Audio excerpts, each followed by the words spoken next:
Good morning students. अब हम लोग चैप्टर 3 के एक्सरसाइजेज में आ रहे हैं। तो सबसे पहले एक्सरसाइज में आपका फिल इन द ब्लैंक्स। तो पहला नंबर है कि the period of slave dynasty was, कब से कब तक था, तो 1206 से 1290। दूसरा है dash shifted his capital from Delhi to Daulatabad, किसने शिफ्ट किया था अपना कैपिटल, तो मोहम्मद बिन तुगलक ने। तीसरा में है dash is the only Muslim women ruler of Delhi, तो ये रजिया सुल्तान है। चौथा है dash introduce dash in the army in which a description of each soldier was recorded, तो ये है अलाउद्दीन खिलजी। इंट्रोड्यूस्ड हुलिया HULIA in the army in which a description of each soldier was recorded. पाँचवा है ड्यूरिंग इब्राहिम लोदीज रेन किसने invade किया India को, तो ये सिंपल है, बाबर। क्या लिखेंगे, बाबर। हो गया। अब हम आते हैं match the column. Slave dynasty तो Iltutmish, Khalji dynasty Alauddin, Tughlaq dynasty Ghiyasuddin, Sayyid dynasty Khizr Khan, Lodhi dynasty Ibrahim Lodi.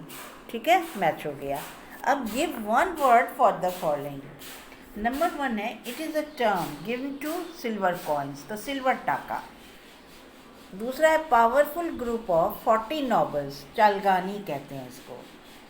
तीसरा है the fertile region between Ganga and Jamuna, ठीक है, Doab. Sultan who holds absolute power and authority, despotic. पांचवा है गोल्ड कॉइन्स, तो उसको मोहर कहते हैं। अब नंबर डी में आते हैं। नंबर डी में आते हैं very short answer type questions में। तो who is considered as the real consolidator of Turkish conquest in north India, Iltutmish. तो हम केवल यहाँ इल्तुतमिश लिखें, लेकिन आप लोग पूरा लिखिएगा। क्या, Iltutmish is considered as the real consolidator of Turkish conquest in north India. अच्छा, यहाँ क्वेश्चन पूछ रहा है कि किसको माना जाता है कि मतलब जो सही मायने में सुदृढ़ करने वाला था तुर्किश कॉन्क्वेस्ट का नॉर्थ इंडिया में, तो वो इल्तुतमिश है। ठीक है। अब दूसरा है what was the copper coin called, copper coin क्या कहलाता था, तो jital. The copper coin was called jital. तीसरा है why were the nobles not able to accept Razia as a sultana in spite of the fact that she was an able ruler, यानी question पूछ रहा है कि नोबल्स जो थे दरबार में रजिया के, वह क्यों नहीं उसके स्वीकार कर पाए एक सुल्ताना के रूप में, बावजूद ये फैक्ट था, ये सच्चाई थी कि वह एक योग्य शासिका थी। आंसर लिखोगे because she was a women and they were oppose to the rule by a female monarch, क्योंकि वह एक विमेन थी और ये लोग उसका अपोज करते थे कि मतलब कि एक फीमेल रानी के द्वारा उनका शासन हो। Whose policy is called as the policy of blood and iron, तो घियासुद्दीन बलबन की पॉलिसी कहलाती है of blood and iron.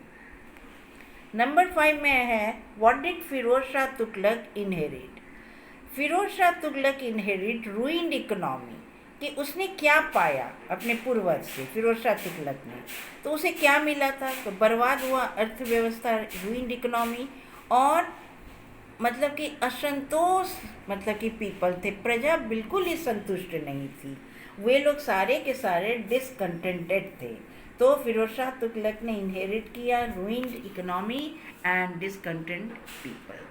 That's all. अब ई और एफ का हम दूसरे क्लास में आप लोग को आंसर देंगे।